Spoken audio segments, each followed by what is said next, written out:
In this video, I will introduce you to XamComboEditor, one of the controls in NetAdvantage for WPF line of business, and specifically how you can use it standalone or host it in a XAM data grid control. I've created a sample project to illustrate these two scenarios and to show how easy it is to use the XamComboEditor in these two settings. Running the sample project, we get a single window containing a XamComboEditor control standalone and also a XamComboEditor control used as an editor within one of the columns in the XAM data grid.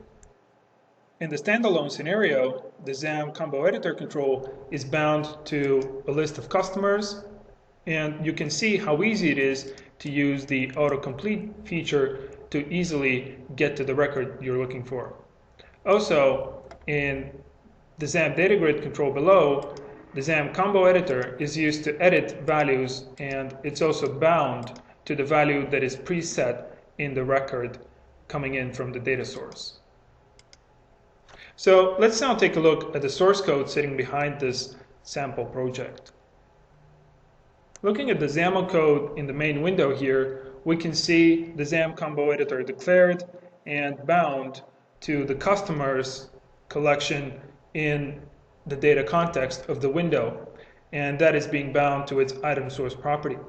We've also set the display member path, that is the property that will be used for setting the text of the items displayed in the combo editor, to the name property of the bound objects. We've also set the theme to the IG theme, and we've also set a couple of properties on the XamComboEditor allowing us to make use of the autocomplete feature, namely these being the isEditable property and isAlways-in-edit-mode property. Further below, we see a XAM data grid which is bound to a list of customers in the data context, and we've prevented it from generating these fields automatically because we'd like to specify an editor in order to edit the customer type property of the bound object. So we declare all the different fields we want to see, the name, address, country, and the customer type. And for this particular customer type property, we'd like to use the XamComboEditor control to edit its values and to set the value from one of the valid customer type values.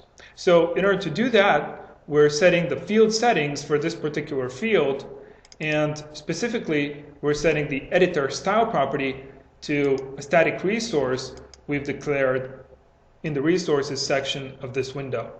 Let's now take a look at that. So this style is applied to all of the XamComboEditor controls in the customer type column in the XAM data grid below. So in this case, we're setting its items provider property to a combo box items provider, which sets its item source to a static resource called customer types. So the customer types is essentially an object data provider which uses the getValues method on an enum called the customer types, which is a local type we've declared. We have an enum called customer types, which contains the three valid customer type values, these being the normal, preferred, and platinum. So in this case, we're using an object data provider which, using the getValues method, retrieves these three values from the customer types enum and sets them to be used by the combo box items provider, which we then use as a style in this XamComboEditor. Further down, we also set the isAlways-in-edit mode and isEditable properties of the XamComboEditor in the grid to allow our users to easily edit these values and to take advantage of its autocomplete functionality. So hopefully this illustrates how easy it is to use the XamComboEditor in your applications to allow your users to easily select from the range of valid values you have in either standalone or hosted in the XAM data grid scenarios. Infragistics. On the web at infragistics.com.